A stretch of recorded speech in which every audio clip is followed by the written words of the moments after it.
નમસ્કાર, જય સ્વામિનારાયણ વિદ્યાર્થી મિત્રો। આજે આપણે ધોરણ 9માં વિષય હિન્દીમાં પાઠ છે 19મો, જેનું નામ છે મહાકવિ કાલિદાસ વિશે આપણે અભ્યાસ કરીશું। તમે મહાકવિ કાલિદાસ વિશે તો તમે દરેક જાણો છો કે તેમને સંસ્કૃત સાહિત્યમાં ઘણી બધી રચનાઓ કરેલી છે અને એવું પણ તમને જાણવા મળશે કે મહાકવિ કાલિદાસ કેવા હતા, બહુ જ મૂર્ખ હતા। એવું બાળપણમાં એ કેવા હતા, મૂર્ખ હતા, એમને બિલકુલ જ્ઞાન નહોતું। એ આ પાઠમાં બધી માહિતી આપી છે, એનો આપણે આજે અભ્યાસ કરવાનો, કેટલી એમની સાહિત્ય કૃતિ રચી છે બધી।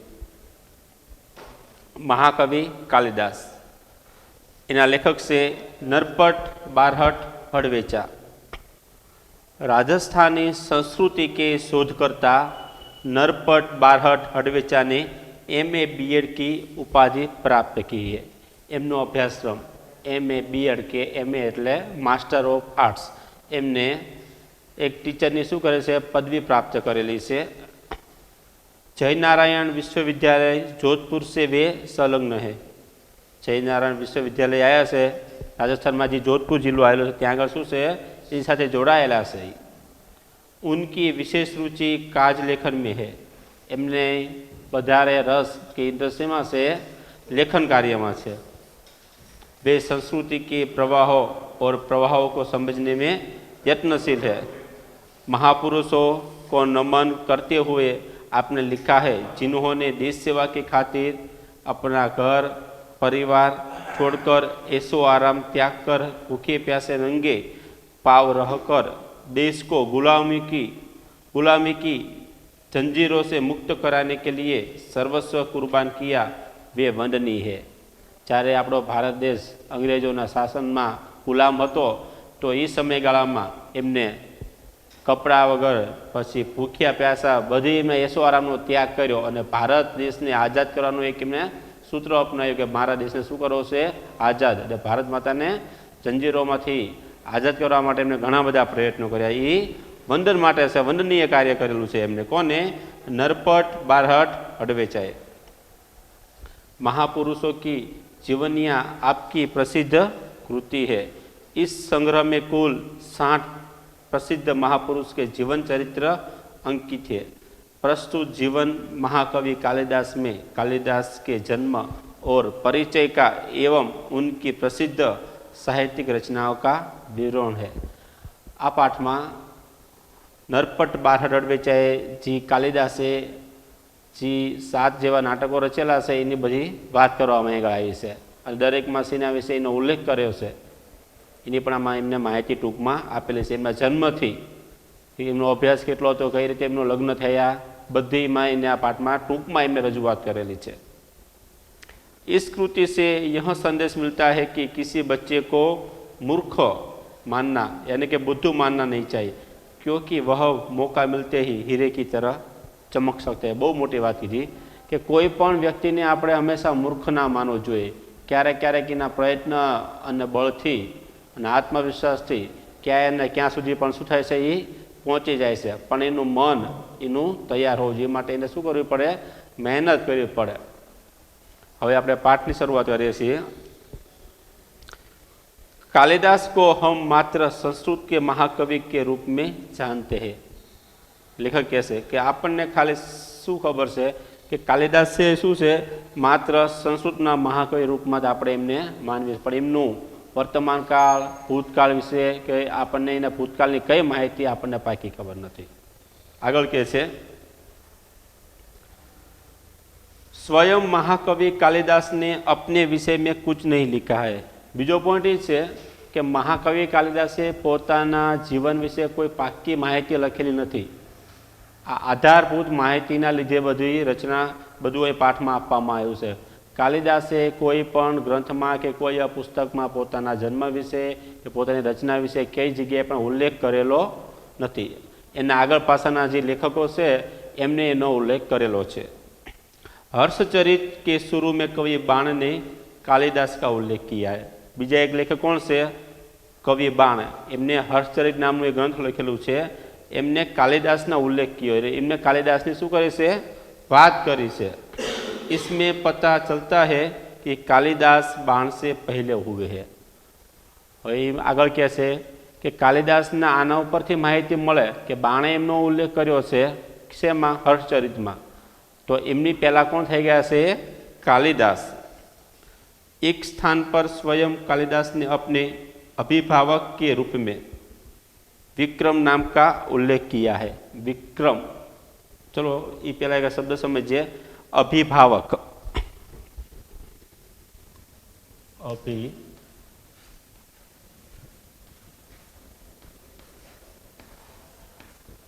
अभिभावक, अभिभावक નો अर्थ છે बच्चों के पारिवारिक रक्षक।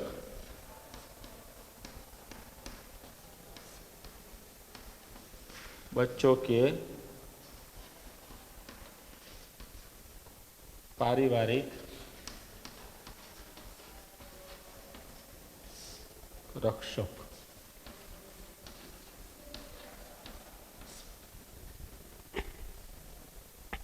एक स्थान पर स्वयं कालिदास ने अपने अभिभावक के रूप में विक्रम नाम का उल्लेख किया है। હવે વિક્રમ નામ આવે તો તમને વિચાર આવે કે પહેલા ઉજ્જૈન નગરીમાં विक्रम राजाનું રાજ હતું એવું કહેવામાં આવે છે। वह कौन सा विक्रम है इस बात का अभी पूरा पता नहीं चल पाया। હવે કયા વિક્રમની વાત છે એનો અહીંયા ઉલ્લેખ કરવામાં નથી આવ્યો। આ બધી આશ્રય વાતચીત કરવામાં આવેલી છે, અનુમાન પ્રમાણે વાતચીત કરવામાં આવે, कोई पाकी माहिती नहीं। फिर भी उन्हीं राजा विक्रमादित्य और राजा भोज का समकालीन मानकर कितनी ही कथाओं का नायक बनाया गया है। अब एम कहे छे कि आगळ शुं थाय छे कि विक्रमादित्य नाम पड्યું, राजा भोजનું પણ નામ આવે છે। તો કયા વિક્રમ? અત્યાર લગીના તમે ઇતિહાસમાં જો ઘણા બધા રાજા થઈ ગયા છે, તો કયા વિક્રમ રાજાની ચોક્કસ માહિતી નથી, પણ કહેવાય છે એ સમયના कदाच हसे एवं अनुमान में बांधी शकाय छे। समकालीन मानकर कितनी कथा का नायक बनाया गया है। विभिन्न भाषाओं में पहेलियों और लोक कथाओं में उनकी विद्वता, कविता और चमत्कारिक प्रसंगों का वर्णन मिलता है। हवे आ बधी शुं छे, आपणे विक्रम राजानी वात तमे सांभळी हशे कदाच कि एमने पेला बेताल साथे एमने એને લેવા માટે જાય છે, પેલા વૃક્ષ ઉપર હોય છે અને બેતાલ એમને શું કરે છે, બધી વાતચીત કરતા હોય છે કે આ રીતે તમારું વાર્તા કહે છે વિક્રમ રાજાને, શું કહે કે તમારે શું કરવાનું, મને જવાબ આપવા નહીં, પ્રશ્ન પૂછું તો પ્રશ્નનો જવાબ આપશે તો શું થશે, બેતાલ પાસે ઉડીને પેલા વૃક્ષ નીચે જતો રહેશે। એ વિક્રમ રાજા એટલા બધા પ્રજાપ્રિય હતા તે એમના રાજ્યમાં કોઈ પણ પ્રકારનું પ્રજાને દુઃખ હતું નહીં, બધી પ્રજા સુખી હતી। એક પણ પ્રજા દુઃખી હોય તો પોતાનું દુઃખ સમજીને પોતાની જાતે એનું રક્ષણ કરવા માટે તૈયાર થતા હતા। કોણ? રાજા વિક્રમ। હવે આપણે એમના જન્મ વિશે માહિતી મેળવીએ। આગળ લેખક કહે છે, कुछ विद्वानों ने कालिदास का जन्म 365 तथा 445 के माना है। अब आश्रय पाकी माहिती नहीं, लखूँ छूं अहींया।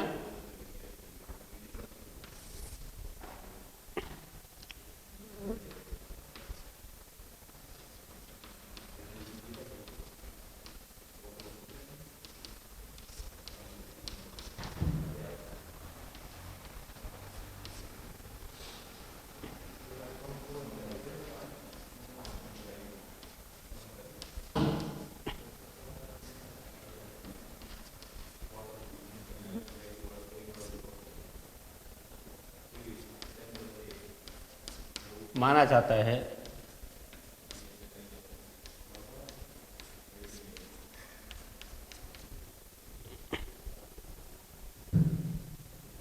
आ कोई चौक्कस नहीं, पण ए रीते माहिती मळे छे के एमनो जन्म क्यारे 365 445 में माना है।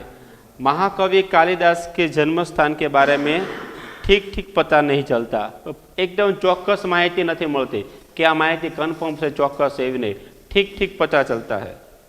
कुछ विद्वानों ने उनका जन्म उज्जैन એટલે वर्तमान उज्जैन જે मध्य आवेलू है त्या मध्य प्रदेश में के माना है, जो सही लगता है क्योंकि मेघदूत में स्वयं कवि ने उज्जैन को विशेष दर्शनीय कहा है और लंबा रास्ता पड़ने पर उधर से जाने के लिए पादल से अनुरोध किया है। आगळ कहशे કે શું કહેશે કે ભાઈ આમાં કોઈ પાકી માહિતી મળતી નથી, કોના? કાલિદાસનો જન્મ. એટલે આશ્રય એકબીજા ઉપર રાખીને એમને માહિતી આપી છે. કોઈ લેખક કે વાત કરી કે મહાકવિ બાણે કીધું કે એમના પહેલાં કોણ થઈ ગયા છે? મહાકવિ કાલિદાસ. એમને જે રચના કરી તો એમાં એમને ઉલ્લેખ કર્યો છે કોનો? મહાકવિ कालिदासनो. आगळ उज्जैन में उन दिनों राजा विक्रमादित्य का राज्य था. ये वक्त जो राजाशाही थी दरेक राज्य अत्यारे मानो कि आपणे जे जिल्लावाय छे ए रीते नहोतुं. शुं होय ते उज्जैन में कया राजा हता? विक्रमादित्यनुं शुं हतुं? राज्य चालतुं हतुं. वहाँ की प्रजा सब प्रकार से सुखी थी. शुं हतुं? बधी रीते एमनी प्रजा शुं हती? सुखी हती. बने से एवं साहित्यिक और कला की उन्नति चरम सीमा पर पहुंची थी. सुखी तो हती पण ई सिवाय विक्रम राजानुं शासन हतुं एनी प्रजामां साहित्य एटले कोई कलामां चित्रकार होय के पछी नृत्यमां संगीतमां बधी रीते शुं हती? विकासमां आगळ पड़ती हती. ए छेट सीमा लगी पहुंची गई थी. राजा विक्रमादित्य ने अपने नाम से ही विक्रम संवत चलाया था. आ एक समझवा जेवो प्रश्न है मित्रों कि किसने अपने नाम से विक्रम संवत चलाया था? जे आपणे गुजराती पंचांग आवे छे ने आपणो विक्रम संवतनुं आ वर्ष एमां तो शरूआतमां शुं हतुं? राजा विक्रमादित्यने नोंध लखुं छुं अहींया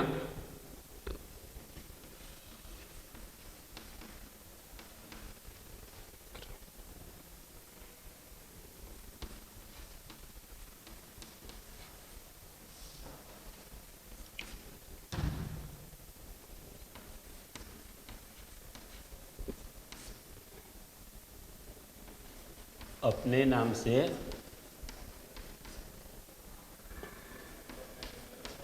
विक्रम संवत चलाया था. विक्रम संवत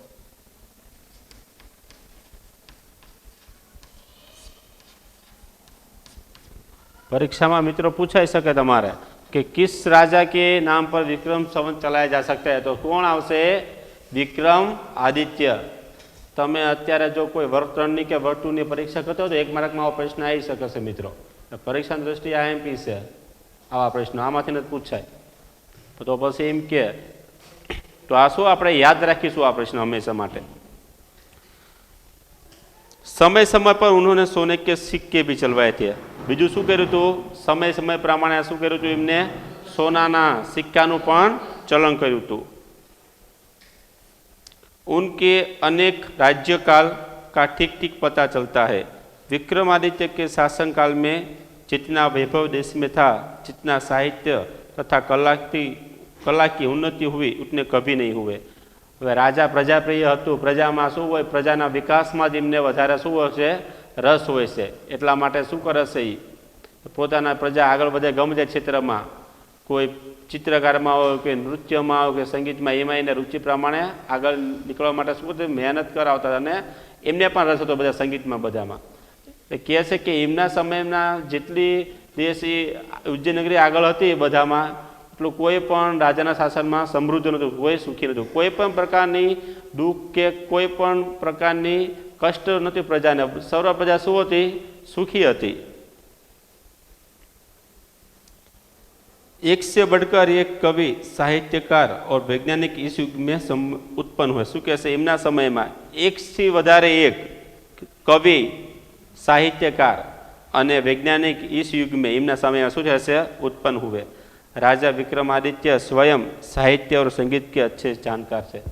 હવે જે રાજા હતા એ પણ શું હતા? શોખીન હતા. એમને પણ સાહિત્યની અને શું હતી? સંગીતના જાણકાર હતા. संस्कृत भाषा की उन्नति भी इस काल में ही अधिक हुई है. શું કહેશે? કે સંસ્કૃત ભાષા હતી એની ઉન્નતિ છે તો એમના સમયમાં થઈ છે. કોના? વિક્રમ રાજાના સમયમાં. अपने पूर्व जीवन में बुद्धू मानने व जाने वाले कालिदास विक्रमादित्य के दरबारी कवियों में सर्वश्रेष्ठ. કહેવાય છે કે કાલિદાસ હતા ને જે બાળપણમાં કેવા હતા? નિરક્ષર હતા, અભણ હતા. એ કાલિદાસ રાજા વિક્રમના દરબારમાં 9 રત્ન હતા. 9 રત્નમાંના એક રત્ન હતા. કોણ હતા? કાલિદાસ. એ જે બુદ્ધિમાન હતા, ગમે એવો રાજાના દરબારમાં પ્રશ્ન આવ્યા હોય કોઈ પ્રજાના, તો પોતાની બુદ્ધિ ચાતુર્યથી શું કરે, એનો ઉકેલ લાવતા હતા અને સરસ બધાનો ન્યાય કરતા હતા. આગળ, अपने पूर्व जीवन में बुद्धू माने जाने वाले कालिदास विक्रमादित्य के दरबारी कवियों में सर्वश्रेष्ठ से. कालिदास के अतिरिक्त 8 और कवि भी दरबार में जो नवरत्न कहलाते थे. तो एवं आप प्रश्न लखीए कई मित्रों, महाकवि कालिदास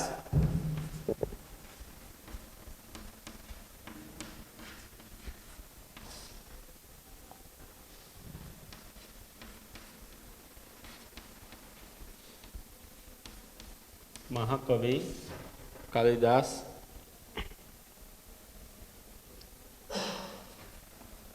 महाराज विक्रमादित्य के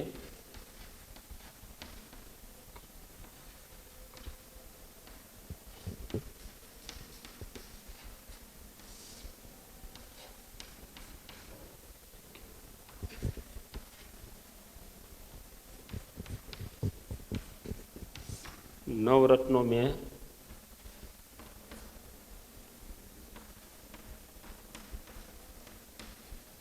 एक थे. एक समय में निरक्षरता અને મૂર્ખતા કહેવામાં આવે છે કે જે ડાળી પર બેઠા હોય ને એ ડાળી કાપતા હતા, એટલા મૂર્ખ હતા કાલિદાસ, એવું વાક્ય પ્રચલિત છે. જે ડાળી ઉપર બેઠા હોય એ ડાળી કાપતા હતા. પાઠમાં પણ આપણે આગળ અભ્યાસ કરવાનો છે, એવું લખેલું આવશે વાક્ય. કેટલા મૂર્ખ! એ નિરક્ષર તો હતા, પણ ગણેલા ના હોય તો સામાન્ય તો નોલેજ હોય ને કે આપણે જે વૃક્ષ ઉપર બેઠેલા હોય એ ડાળી કાપી તો આપણે જ હેઠે પડી, એટલું પણ એમનામાં નોલેજ નહોતું, એટલી પણ માહિતી નથી. આટલા મૂર્ખ હતા. આગળ, कालिदास के विषय में कहा जाता है कि वे युवावस्था में निरक्षर थे. युवावस्था જ્યારે એમને ભણવાનો સમય થયો, આપણે અત્યારે ભણીએ છીએ ને KG1, KG2, 1, 2, 3, 4, 5, 6, 7 એ રીતે, તો એ શું થયા, યુવાન થયા ત્યાં સુધી શું હતું, એમને અક્ષર જ્ઞાન નહોતું, નિરક્ષર છે. શું હતા નિરક્ષર? એટલે શું છે? અનપઢ. શું થશે? અનપઢ.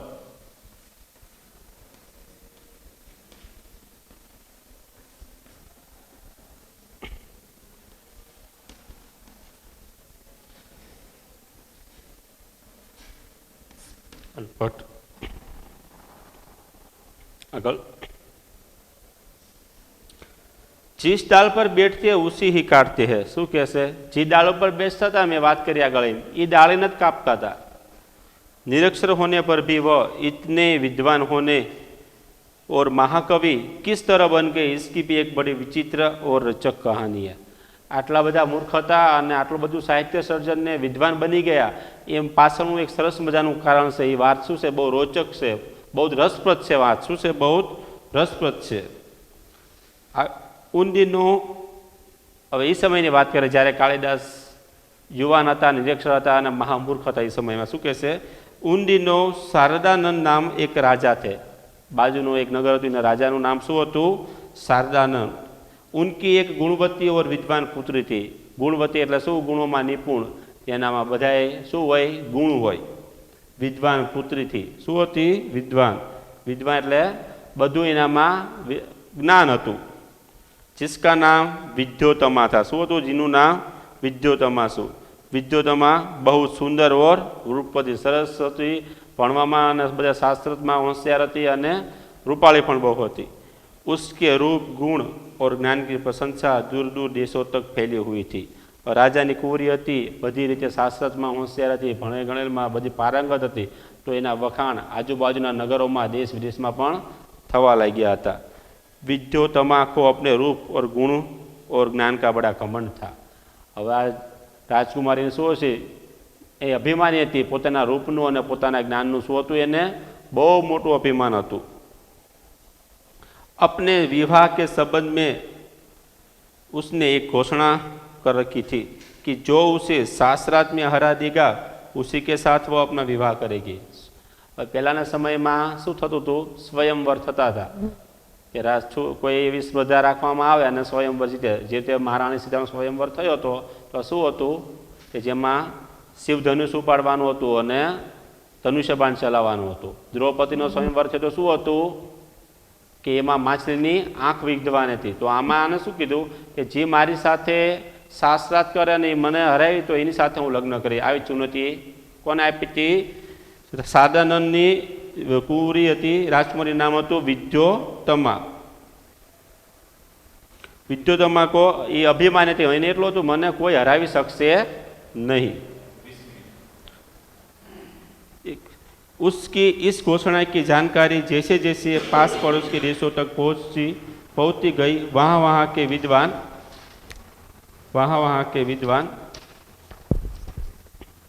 तथा पंडित विद्योतमा से शास्त्रार्थ करने के लिए आने लगे. હવે આજુબાજુમાં બધા ખબર પડી જાય કે આની કુંવરીએ શું કીધું છે, શાસ્ત્રાર્થનું વાત જે હરાવશે, કેમ કે રાજકુમારી રૂપાળી અને બધી રીતે નિપુણ હતી, તો એને જીતવા માટે એની સાથે લગ્ન કરવા માટે ઘણા બધા આવે છે. લેકિન વિદ્વાન યા પંડિતો કો બડી ગ્લાની કા અનુભવ હો રહા હતા. બધા આવે ખરા પણ શું થાય, હારીને જતા રહે. ગ્લાની એટલે શું થશે? દુઃખ.